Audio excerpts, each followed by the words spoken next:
I'm here with Justin Thompson at Belle's Cocktail House, and we're going to talk a little bit about whiskey and events you're having here, and maybe some New Year's Eve plans. So what's going on at Belle's this week? This week we have a cool event.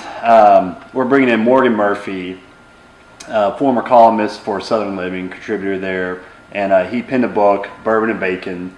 What you like about that, right? Oh yeah, two of my favorite food groups for sure. So coming in, it's kind of a meet, greet, and eat with him.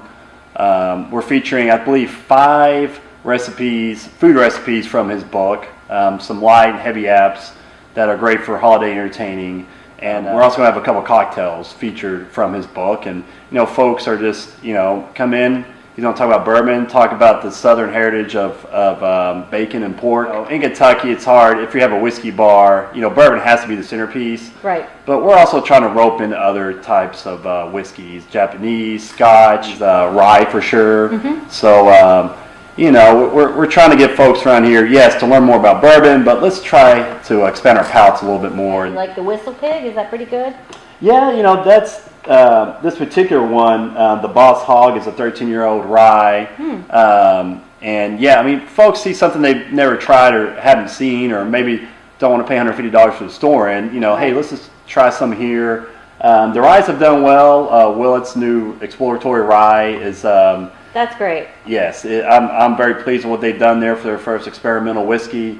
The Parker's Heritage this year was a wheated whiskey, not a bourbon. So I thought that was pretty cool to try something different there. So. Well, one of the things that we have a story coming out on for New Year's Eve is on cinnamons, and we were able to come here and do a little taste sampling. And we wanted to ask you, what do you think is behind the appeal of the cinnamon whiskeys?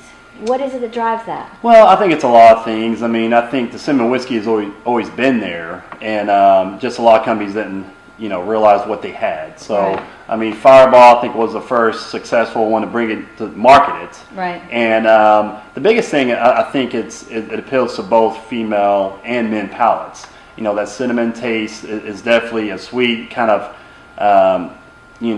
makes that whiskey a little more palatable, and it's something a guy and a girl can enjoy at the bar at the same time. I think it's always going to be a recipe for success. And is it one of your biggest sellers? Yeah, for sure. The Jim Beam Fire has caught on a little bit. Right. The Wild Turkey Spice. Yeah, as far as Fireball and the cinnamon whiskey category, there's really nothing that touches it right now. We'll just have to see what the other guys do in the next year or two. Yeah. So tell us about your plans for New Year's Eve. Is Belle's going to have anything special? You know what? We're going to do some cocktail specials. We'll do some special on our classic cocktails, and we'll feature a few new cocktails for the winter time. The one flat rate cover. It's $30 at the door, or $25 if you buy online. You can go to our Facebook page at Belle's Cocktail House to buy the tickets in advance. We will also have a DJ upstairs for folks who enjoy that sort of stuff. That sounds like fun. Well, thanks a lot, Justin. I appreciate it. No, thank you, Janet.